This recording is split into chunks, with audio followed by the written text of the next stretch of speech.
Welcome to the OShow. I'm Laura Babcock, and if you're not already following this week's guest, you probably should be. She often makes headlines for her relentless coverage of the rise of the far right in this country and the changing conservative landscape.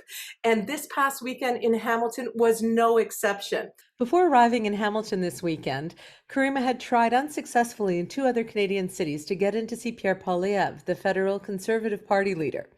She was in fact met by Zach, the bodyguard who had famously ejected her from the Doug Ford rally last year in Hamilton, where she was subsequently arrested by the Hamilton police. Well, after Caryma posted her exchange with Zach, there was such a response to it that when she arrived in Hamilton this weekend, she was allowed into the venue where she got to meet with Pierre Poilievre.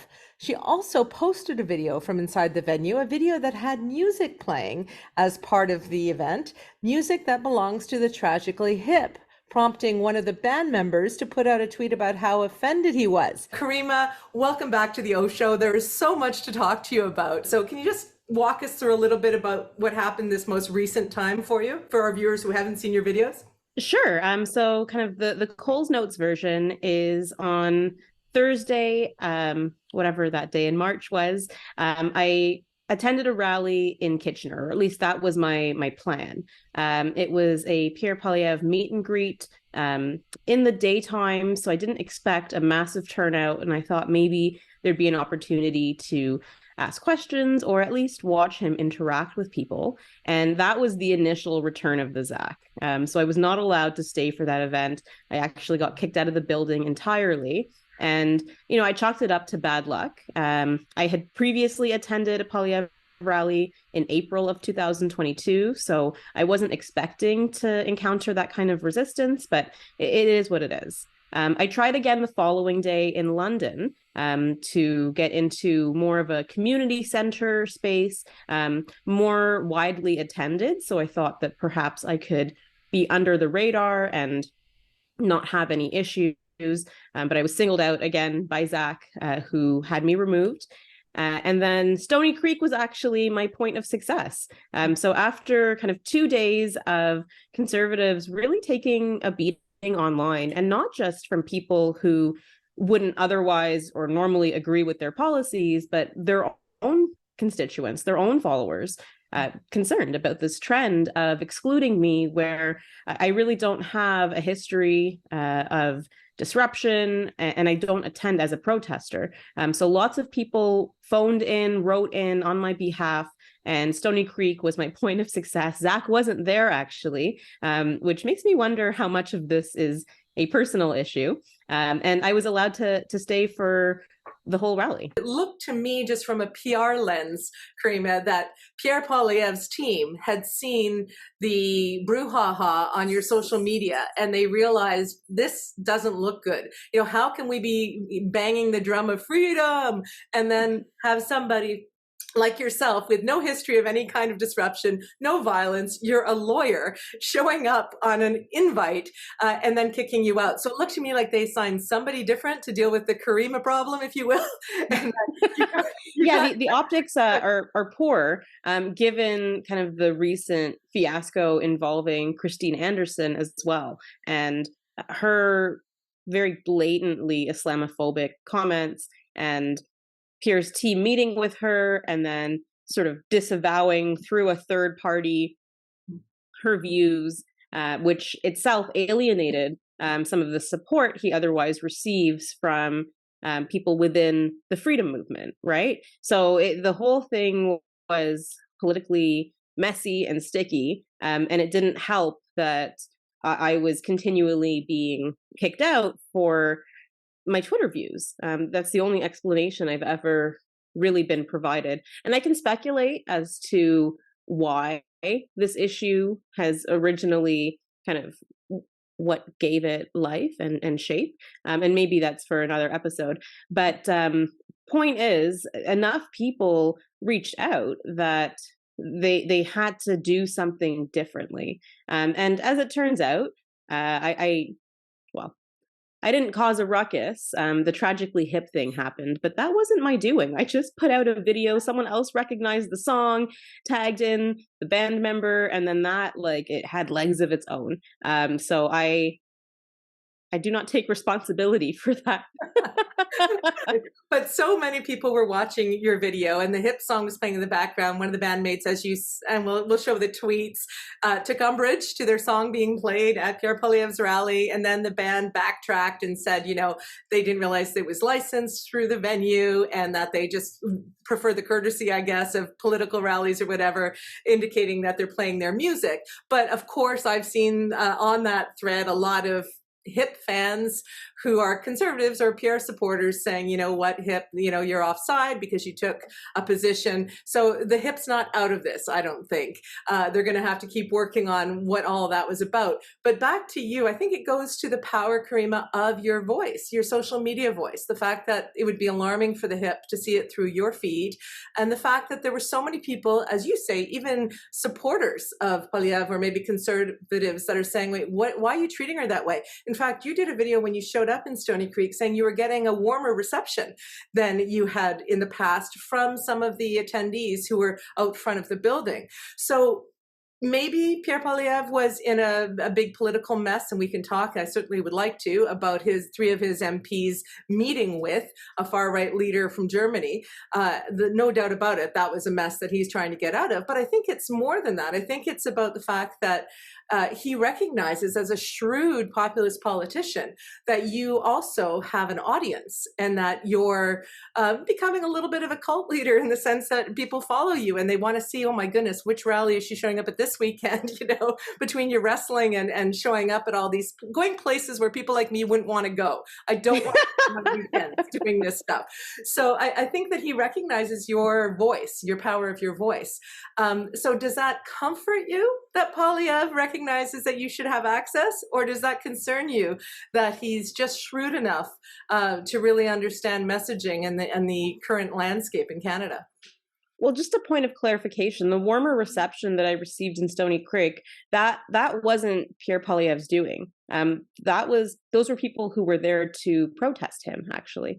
And who ordinarily I might be following around at a rally covering their antics. But you touched on this earlier, the hypocrisy of hiding behind the mantle of freedom while simultaneously looking to suppress peaceful dissent, peaceful expression from people who may not agree. And that incongruity, I think, upset people. And some of those folks who were protesting were trying to reconcile their own issues with Pierre Poilievre, who said he stood for something and then, to their minds, betrayed those values. So it's not just about me. It's about this larger issue of not living up to one's values or stated beliefs. And I think that that's probably endemic to politics, but now more than ever, it's manifesting in very visible and angry ways. So I think that, Pierre, the shrewd politician, had enough sense to realize that, this isn't a good look. And he may or may not have been involved at all in the initial decision to exclude me, right? I don't imagine that they're having sort of conservative war room meetings about me specifically. I think I don't know about that. Well, maybe now. I don't know. By now you are. Now that the Tragically Hip are involved. Exactly. Once you get Canada's band in the mix, I think you're probably on the agenda at some point. Let's talk about that shrewdness, if we can, because years ago, I think like 2014 maybe, I was doing the Charles Adler show, and we were talking about Trump, might have been 2015. And I was relaying to Charles a story I'd heard from a conservative friend of mine who had gone to go see a Trump rally and likened it to kind of a religious experience. And I said, Charles, just from a comms point of view, all the populist rhetoric, all of the, deflect and attack and these one-liners, build the wall and this and that and the other thing, they were sticking in the Malcolm Gladwell sense of stickiness, right? People were kind of chanting them back. And having grown up in a religious fundamentalist family, I know the power of that kind of chant and that kind of buy-in. And so when I was talking to Charles about it, I remember him saying, oh, that's kind of ridiculous. And then when Trump, of course, went on to win, Charles was great to say, Laura warned us about this a few years ago on our show. It's not that I'm prescient, it's that I work in communications. And when I saw your video that you shot from inside of Poilievre's rally this weekend, I thought, oh man, he's got the combo. He's doing the jokes. It was about dementia, but he does a joke, the crowd laughs. Then he drops into these really tight little messaging structures around some of these key pain points for Canadians. And I'm watching the crowd's reaction to him, and I'm seeing this kind of devotion developing. And it concerned me just viewing it from a comms lens. So from your perspective, actually being inside of his rally this weekend, seeing the messaging, seeing the response, what is concerning you, if anything, and what is his formula that you think is developing? I think that the idea of rage farming is inextricably linked to Pierre Poilievre's campaigning, whether that is his in-person events or his online activity. It's about getting people angry and upset, and then sort of that momentum capitalizing on it, not with a view towards solving issues, but simply to have that emotion, and it carries power with it. So that's what I observed. The sort of policy ideas that he touched on, I thought it was quite shallow. There was no real analysis to anything. It was very much, as you described it, like it's tight talking points, but it's not substantive, and it doesn't actually resolve anything. So I could see kind of the crowd getting whipped up in a bit of a frenzy. He is very astute to know sort of what the buzzwords or trigger words are, for his base, and has these nifty little slogans, right? Axe the carbon tax, just inflation, things that will be repeated over and over. And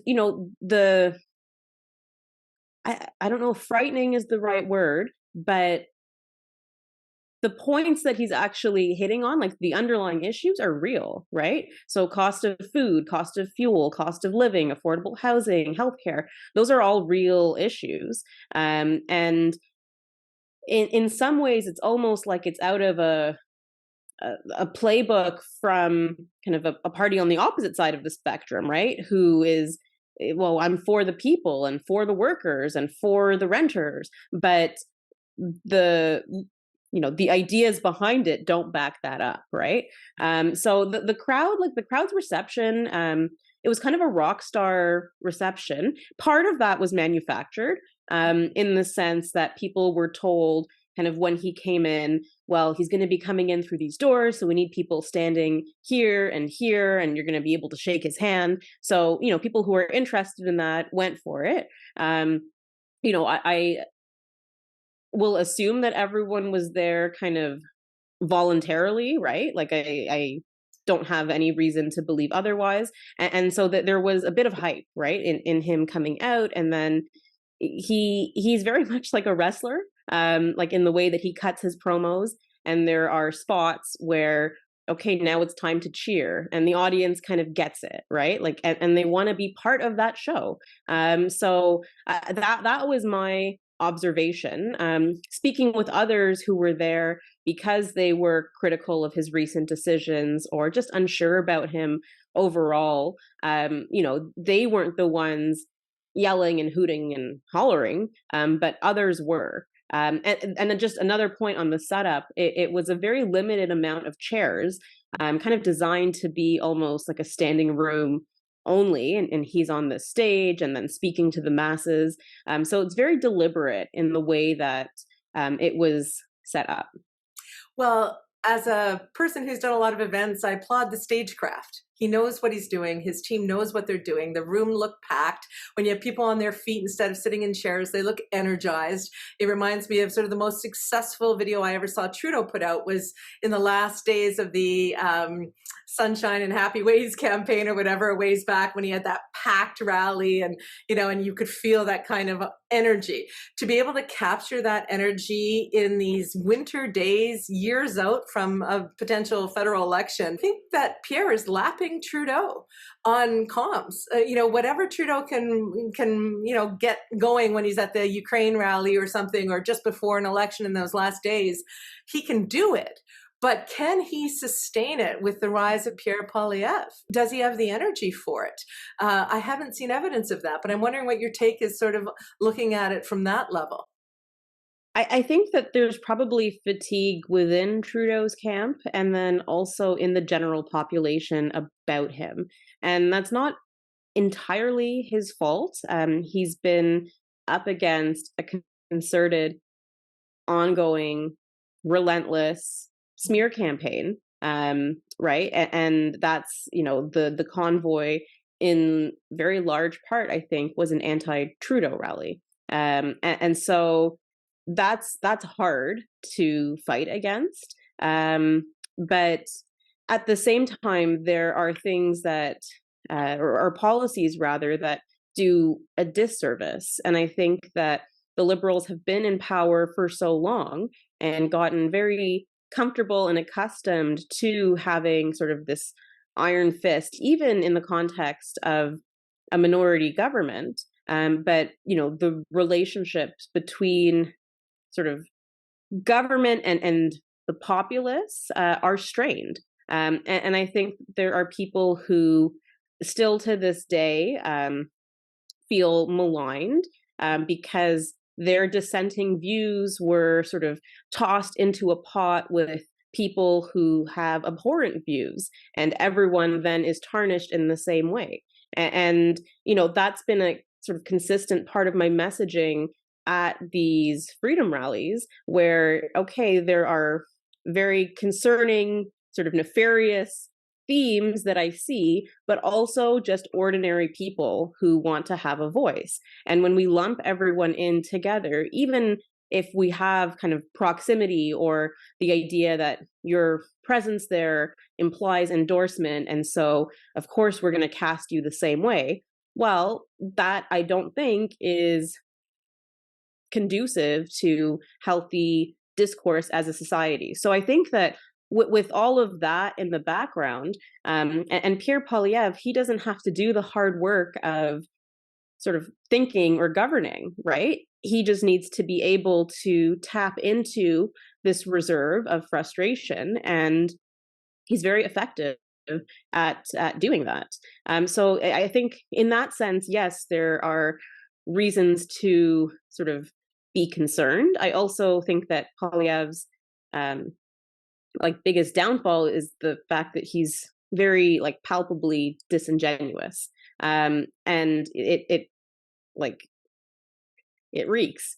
And I think that there are some people who see through that. I think back to the James Top March on Canada Day, or right before Canada Day, where this man he marched from the West Coast to Ottawa, with parts of the freedom movement. Kind of, again, are there nefarious aspects to it? Yes, no, maybe. I think that there are, but also ordinary people wrapped in. Pierre Poilievre was under fire for marching with them, but he actually was only there for the photo op part of it. So I was there that whole day, and I saw Maxime Bernier really with his joggers and his comfy pants, and he did the walk from Canada to Parliament Hill. He was there the whole time. Pierre Poilievre pulls up in a Honda, kind of does 2 blocks, and then he's out of there. So that part of his campaigning, is that part sustainable? Well, how many people are actually ultimately going to know, right? So then, I'm not kind of a political strategist in that sense, but I see that as a real weakness. As I'm watching this right now, you're correct. There is the fatigue, and I think often the entitlement, even arrogance, that happens with a government that's been in for a while, like Trudeau's government. They kind of lose touch with the people, right? And then you have these around the world movements towards autocracies, and that kind of populist rhetoric. People are hearing it all over the place now, not just from their domestic media sources.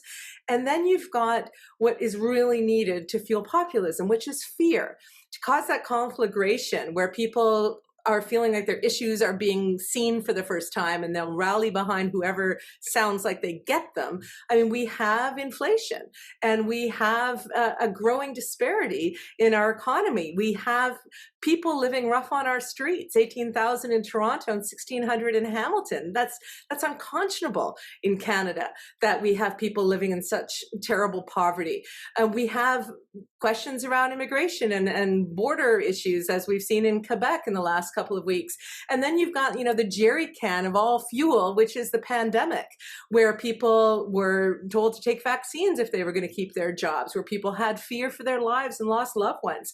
You put all those factors together, and I'm afraid that Canadians are just going to keep making fun of Pierre Poilievre because he's off-putting, or because he's disingenuous, or because he's this or that, and miss the threat, which is, maybe Pierre himself doesn't hold some of these quote unquote vile beliefs that this leader in Germany holds, but his members in his caucus met with this person, this German leader, and he didn't disavow them for it. He said she was vile, but they could stay. So that kind of adjacency to fascism terrifies me, and also his momentum. So I know I'm throwing a lot at you, but I just feel like you're on the front lines, Caryma. So if I'm getting it wrong, I'd love you to tell me. Or if you're feeling, wait a sec, there's a lot of people who are really looking for a change, and that change may well be the new conservatism that's rising in our country. I think you're on point with all of that, actually. And you used the word arrogance, and I think that is very fitting, not just in describing the government, but in describing the way that people approach Poilievre, this idea of sort of superiority, an easiness and a willingness to ridicule. And I probably sound a bit hypocritical in saying that, because a lot of what I do is gentle mocking. So I'm all for humor as kind of a vehicle for political commentary. But that is, there's a distinction between that as a messaging tactic or a way to convey information, and then simply the mindset that we approach something and taking it entirely as a joke. I think that he is probably underestimated to some degree. He's been a politician his entire working life, essentially. Right. So that's someone who knows the ropes, who has forged connections that, some are visible to us, others we don't know what's happening behind the scenes. But that's someone who's deeply entrenched in the state. And to now sort of see him bridging that gap, even if the bridge is not one that will be long lasting, if it's enough for people to cross over, well, that's all it takes, right?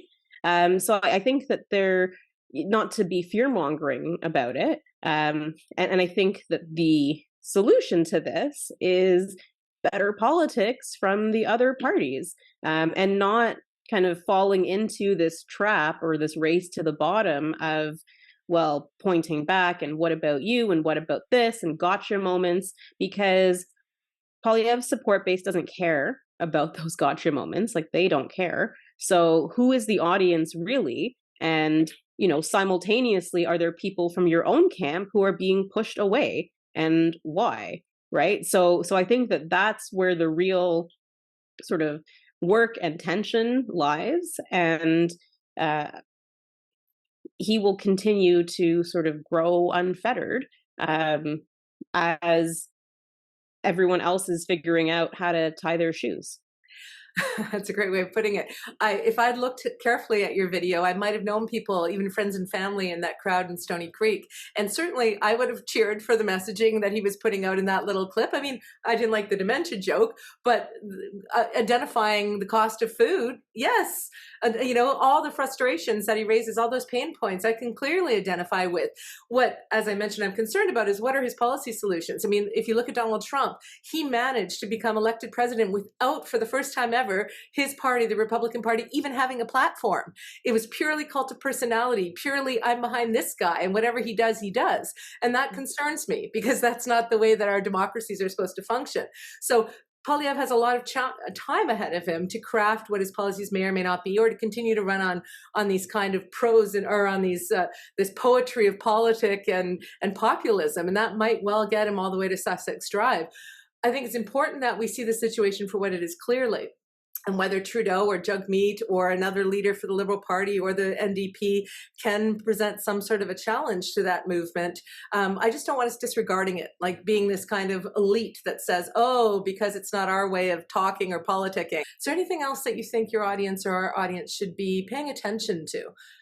I guess on the personal level, because that's really all we can control, right? How we interact with one another, because not many of us are in a position to actually have a hand in writing policy or carrying it out. So in our own day-to-day interactions, I think that there is a lack of patience and empathy in the way that we relate to one another. And I think that it's understandable. I get why people are frustrated and upset.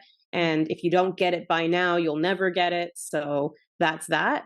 And, Google is free. Go do your own research. And it's not my job to educate you. And I appreciate all of that. And I think that it's not everyone's job to be the educator, either because not everyone's equipped to do that, but also that takes up emotional and mental bandwidth, right? So acknowledging all of that, I still think that there is a lack of empathy and patience for one another, and almost an eagerness, a gleefulness in putting a label on someone, disregarding them, being able to fit them in a silo or a basket, and now we don't need to worry about you anymore. But at a certain point, you put too many people in that basket, and it now overwhelms and is larger than the people who are outside of it. And, that's where I think things really start to break down. So I guess that would be, it's not so much a lesson, but it comes from my own evolution in dealing with people who are misfits or miscreants or misunderstood, and kind of the fear and apprehension and maybe even derision that kind of was part of my approach at the outset has really faded away, because you get to know people when you are around them. And that's not a justification for beliefs that I don't agree with. Like, I, more than, many others, am a very visible target, right? And so that informs how I navigate spaces, how I deal with people, and you have to triage your issues. And in that triaging, I think that less emphasis on superficial performative stuff, and let's get to substance. And that shouldn't be done to the detriment of other groups who have also consistently been facing issues and need material support. Like, this isn't, it's a general call for kindness. And I don't know that it saves our country, but at the very least, on our individual level interactions, it makes for a more pleasant existence. So I think that would be my plea. Wisdom, it's a plea and it's wisdom. Let me just thank you again for going places that I would necessarily want to go on my weekends, but also for the real humanity that you bring to the conversation. Next time you're in Hamilton, though, please let me buy you lunch or something. You can't tell. I love Hamilton. I have no hard feelings towards the city of Hamilton, and I will take you up on that. Thank you so much. And if Zach comes back, Zach can come for lunch too, right? We'll get to know the Zach. Thank you so much, Caryma Sa'd, for all that you do.